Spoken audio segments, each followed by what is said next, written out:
Voltei mesmo, voltei. Já falamos da população, agora vamos trocar uma ideinha sobre as cidades globais e o processo de urbanização no Japão. A maior parte da população japonesa, 75%, é muita gente, se concentra nas grandes cidades. Então, quando você pensa na população japonesa, onde que eles estão alocados é cidade, cara. 75% é basicamente toda a população. Não tem ainda uma grande porcentagem que está no campo, mas a maior parte absoluta da população japonesa está nas cidades e nas grandes cidades. E essas grandes cidades estão principalmente localizadas nas planícies litorâneas do Pacífico. E aí é onde eu volto, né, que eu lembro como que a geografia é uma ciência fantástica e fundamental, porque ela nos proporciona essa interpretação mais complexa de vários fatores. Como, por exemplo, a raça humana, ela vem, né, historicamente, se alocando, né, criando civilizações nas porções mais baixas, mais planas do relevo, próximas de regiões mais férteis, historicamente ao longo dos rios. E no Japão não é diferente. As principais cidades estão nas principais planícies litorâneas. Percebam como o aspecto físico se relaciona com um humano. Eu não gosto de diferenciar em físico e humano porque eu vejo como uma coisa única. Porque é uma coisa única. A gente divide para poder facilitar o entendimento, mas é uma coisa única. É planície, é mais fácil de ocupar, então eu vou construir uma ocupação. E a partir daí se desenvolvem as grandes cidades japonesas. E não à toa, né, não de maneira...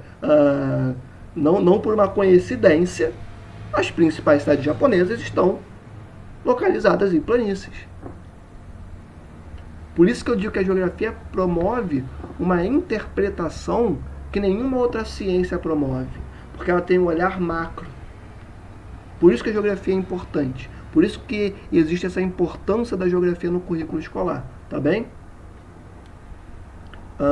Continuando, que são as principais áreas de desenvolvimento econômico.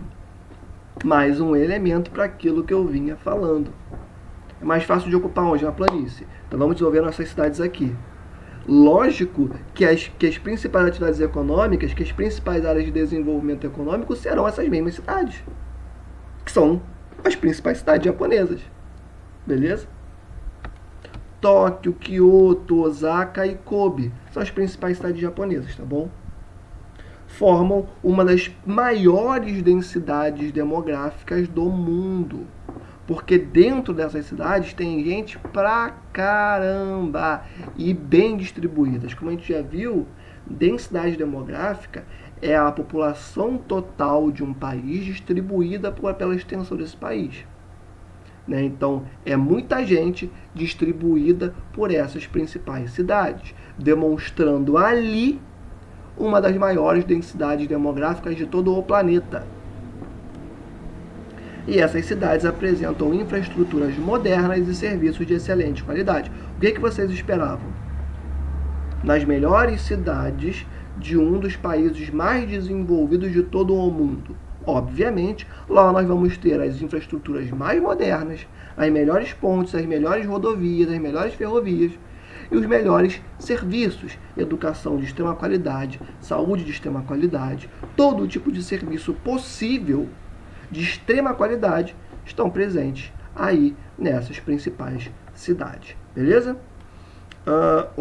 Obviamente, o Japão apresenta, e é o país como um todo, né, uma das maiores densidades demográficas do mundo. Como ele é pequenininho, a sua população está distribuída, né, nas suas cidades que compõem ali as planícies litorâneas. Diferente do Brasil, que é gigantesco e tem a maior parte da população concentrada no Sudeste, apresentando alguns vazios demográficos em algumas regiões, chegando a 1 habitante por quilômetro quadrado. No Japão, não. Como ele é muito pequenininho, a maior parte das suas cidades possui muita gente. Então, é muita gente distribuída por algumas cidades que estão ali localizadas nas planícies litorâneas do Pacífico. tá bom? Por isso que o Japão apresenta uma das maiores densidades demográficas de todo o planeta.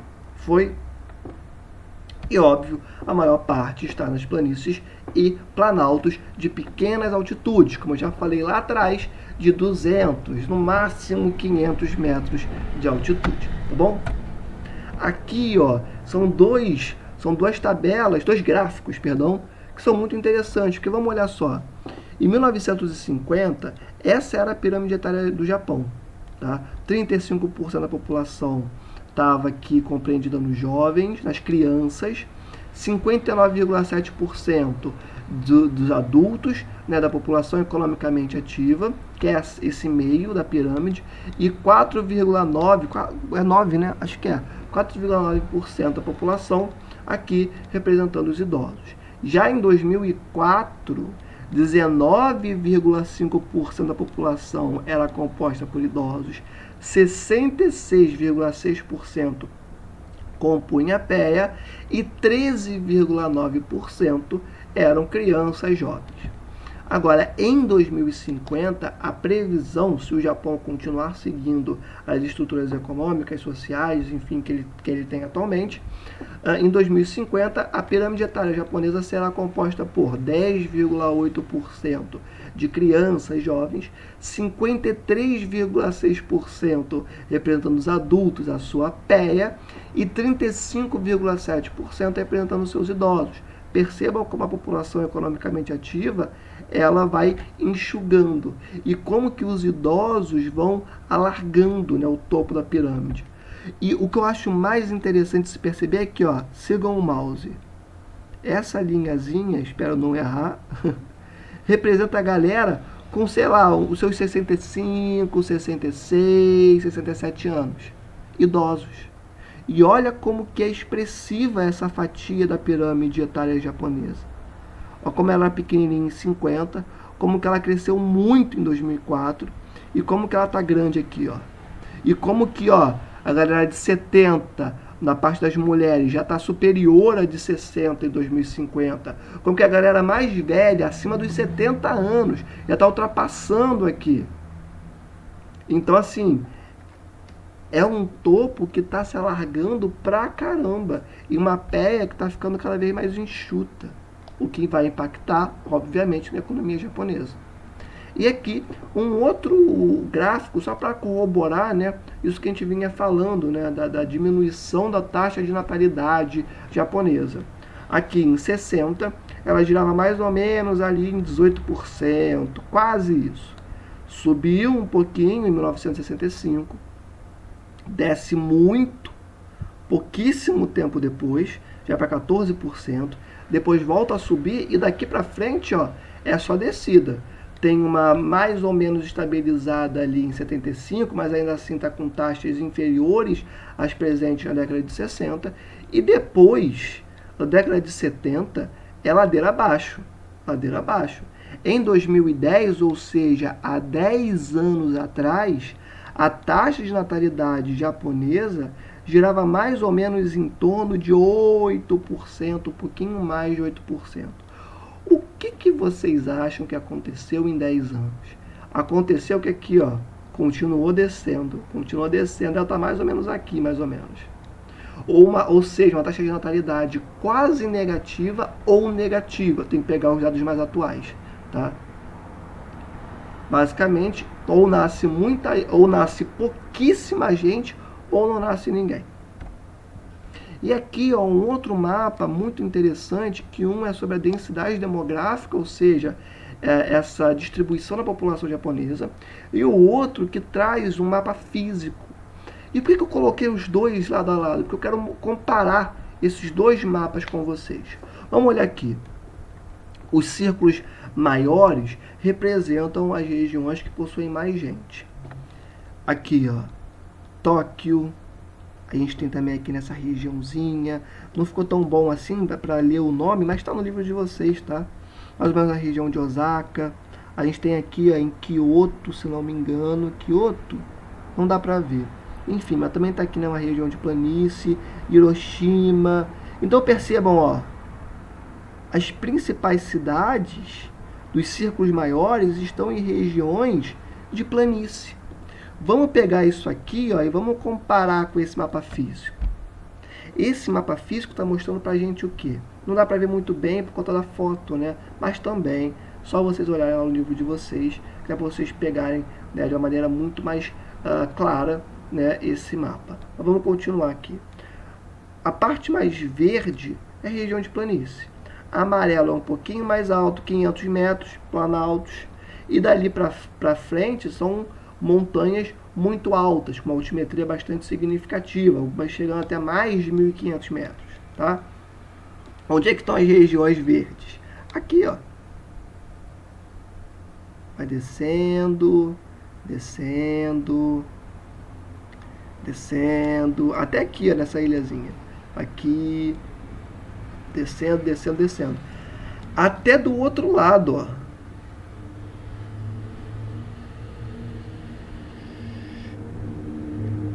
Percebem como que nas 4 ilhas que compõem o território principal do Japão há essa estrutura?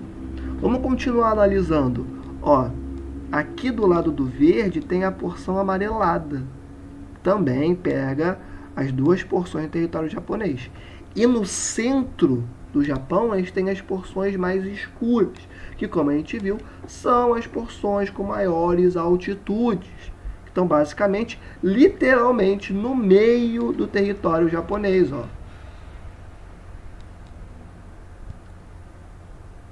E continua. E aí, com essa informação, vamos voltar para o mapa de densidade demográfica. Quanto mais claro, menor a presença de pessoas. Quanto mais escuro, maior a presença de pessoas. Vamos acompanhar a parte central do Japão. Branco, branco, branco, branco. Algumas ocupaçõezinhas aqui, mas já estão na região de Planalto. Mas ainda assim, ó, cidades muito pequenininhas. Branco, branco, branco, claro, claro, claro.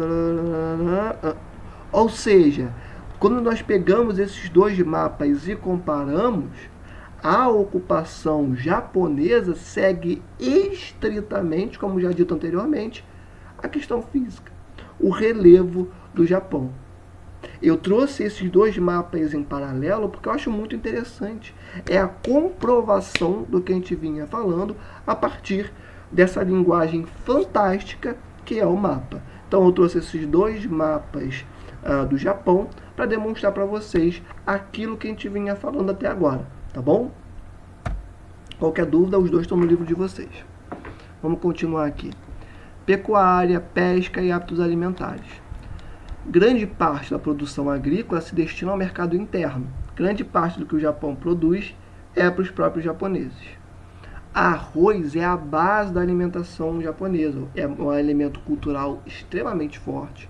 E também é a base da alimentação japonesa. Inclusive, o Japão ele possui uma população muito... Como é que é o termo? Me fugiu a memória. Muito saudável. Uma população muito saudável pelos gêneros alimentícios que eles se utilizam para comerem, né? Grande participação de hortaliças, frutas, trigo, batata e cevada, que, óbvio, são gêneros alimentícios que são desenvolvidos no território japonês a partir da tecnologia, porém também são aqueles que conseguem ser desenvolvidos nesse território pequeno e com uma natureza tão ruim para o plantio como é o Japão. Então, essas são as principais espécies, com muito destaque para o arroz, tá? Que são os principais gêneros alimentícios que são produzidos no Japão. Tá? E como a gente pode ver aqui, são gêneros alimentícios bastante saudáveis. Tá? E o rebanho bovino japonês é muito pequeno. Mais ou menos 4,5 milhões de cabeças de gado. Se for comparar com o Brasil, é muito pouco. No Brasil existe mais boi do que gente, por exemplo. A população brasileira é de 210 milhões de pessoas. Né? Então, o rebanho japonês é muito pequeno. Tá? E parte dos gêneros bovinos que eles necessitam, como leite, iogurte, manteiga, eles importam.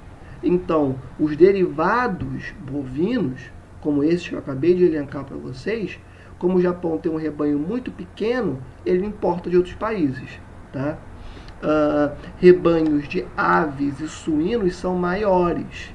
Por quê? Porque aves e suínos são muito menores do que um boi. O Japão é pequenininho.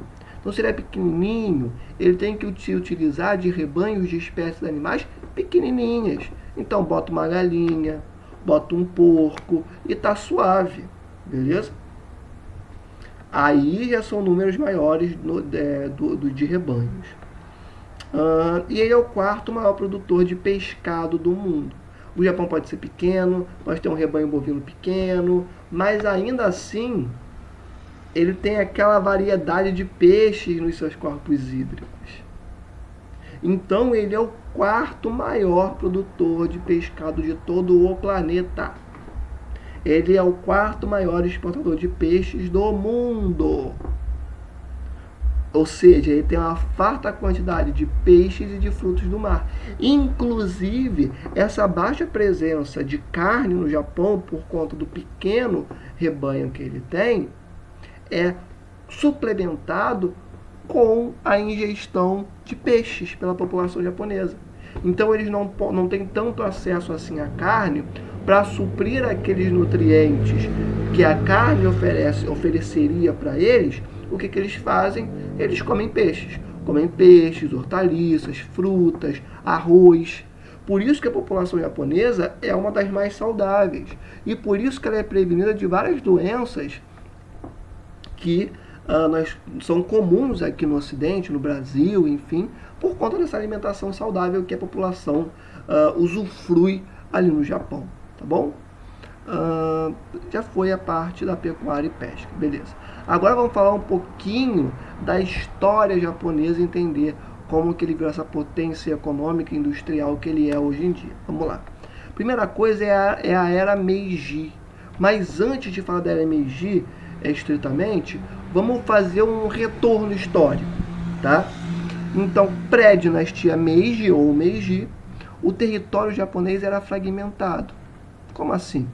Durante milênios, existiu uma fragmentação político-espacial bastante significativa no Japão, que era muito parecida com o feudalismo europeu, tá? E deixa eu ver se tem um nome aqui, eu esqueci de colocar o nome. Enfim, era nesse momento que nós tínhamos a presença dos samurais, tão famosos na cultura pop, né? Os samurais, eles faziam, né, a segurança desses imperadores, poderíamos dizer assim, esses senhores da guerra, presentes nessa estrutura fragmentada presente no Japão, que era muito semelhante com o feudalismo europeu. Ou seja, vocês tinham vários senhores de terra que dominavam porções do território japonês. Não era um poder centralizado na mão de um imperador. Eram vários senhores. Na verdade, existia um imperador, porém, esse poder, por mais que existisse um imperador, era fragmentado pra caramba na mão de várias dinastias, de várias famílias, né, de vários senhores da guerra, de senhores de terra que controlavam o poder no Japão. Beleza? Muito semelhante ao feudalismo europeu. E quem eram os seguranças desses senhores da guerra, desses senhores de terra? Os samurais. É aí que eles entram, tá bom? A economia era fechada para o mundo, era uma estrutura muito complexa, né? O Japão era muito fechado para o mundo. Ele lidava ali com aquela estrutura política presente no seu território e ponto. Fazia pouquíssimas transações comerciais com outros países, né? E o isolamento termina com a chegada da dinastia Meiji ao poder. Chega ao poder uma dinastia, que é a Meiji, no século XIX, com a ajuda dos Estados Unidos, ou seja, houve uma intervenção norte-americana direta na estrutura política japonesa, houve uma intervenção imperialista por parte dos Estados Unidos direta na estrutura política japonesa, gerando profundas reformas políticas e econômicas no Japão. Professor, mas isso foi positivo, né? Porque imagino que vai acabar com essa divisão política interna do Japão. Sim. Só que os norte-americanos fizeram isso para atrair o Japão para sua área de influência, para ter uma influência política e econômica sobre os japoneses e também para fazer com que esse mercado tão fechado que era o japonês se abrisse para o mundo, que foi o que de fato ocorreu. Vamos continuar. A abertura dos portos, né, um dos pontos, né? Algumas das profundas reformas econômicas e políticas feitas no Japão durante a Era Meiji, vamos ver agora. O primeiro desses, de todas essas profundas mudanças que ocorreram, é a abertura dos portos, que ocorre justamente em agradecimento aos norte-americanos. É tipo assim, pô, você me forneceu armamento, me ajudou aqui na unificação do meu território, então, pô, vou abrir meus portos para você. Olha o mercado que os Estados Unidos estava tendo acesso nesse momento no século XIX. O mercado japonês, há milênios fechado. Tá? E, óbvio, contribuiu para o fim do poder dos shoguns. Lembrei o nome. Né? Eu coloquei sim no material de vocês. O nome desses senhores de terra, senhores da guerra, que controlavam o poder político no Japão, eram os shoguns. Né? Inclusive, essa estrutura de poder era chamada de shogunato. Os soldados, esqueci o termo, soldados mesmo, né? Dos shoguns, né, que compunham os shogunatos, que eram a base militar do shogunato, eram os samurais, tá bom? Então, os Estados Unidos contribui com a dinastia Meiji. A dinastia Meiji, com esse apoio, unifica esse território que era político-espacialmente fragmentado. Ele unifica sobre uma única liderança, que é a do imperador, a figura do imperador, que vinha, obviamente, da dinastia Meiji. Ele unifica esse território e abre os portos japoneses para os norte-americanos. Tá? Não existe almoço grátis. Se um país ajuda o outro, é porque há alguma intenção por trás. Sempre foi assim, né, dentro do capitalismo. Dentro da estrutura capitalista, sempre foi assim. Ninguém ajuda ninguém porque é bonzinho. Ajuda porque quer alguma coisa. O segundo ponto, né, a segunda reforma, é justamente as medidas para industrialização e modernização. A dinastia Meiji vai industrializar o Japão. Vai deixar de ser um Japão feudal para ser agora um Japão industrial, um Japão moderno, de acordo com a ideia de moderno do século XIX, né? Que basicamente era justamente a presença de indústrias e de infraestrutura. Né? Então, uma das primeiras coisas que a dinastia Meiji faz é promover a construção de uma ampla rede de infraestruturas, como portos e ferrovias. O Japão não estava agora querendo se inserir no capitalismo, ele não estava querendo abrir seus portos para o mundo, principalmente para os norte-americanos.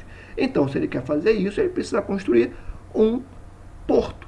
Ele precisa construir portos, na verdade, porque é a partir do porto que ele vai escoar sua produção para o mercado externo, é a partir do porto que ele vai vender seus produtos e receber produtos. E para ter aquela fluidez, né, de trocas econômicas dentro do seu território, é necessário a construção de infraestrutura para que esse território se comunique, para que as diversas regiões do Japão, que agora estavam unificadas sobre uma única figura de poder, se comunicassem.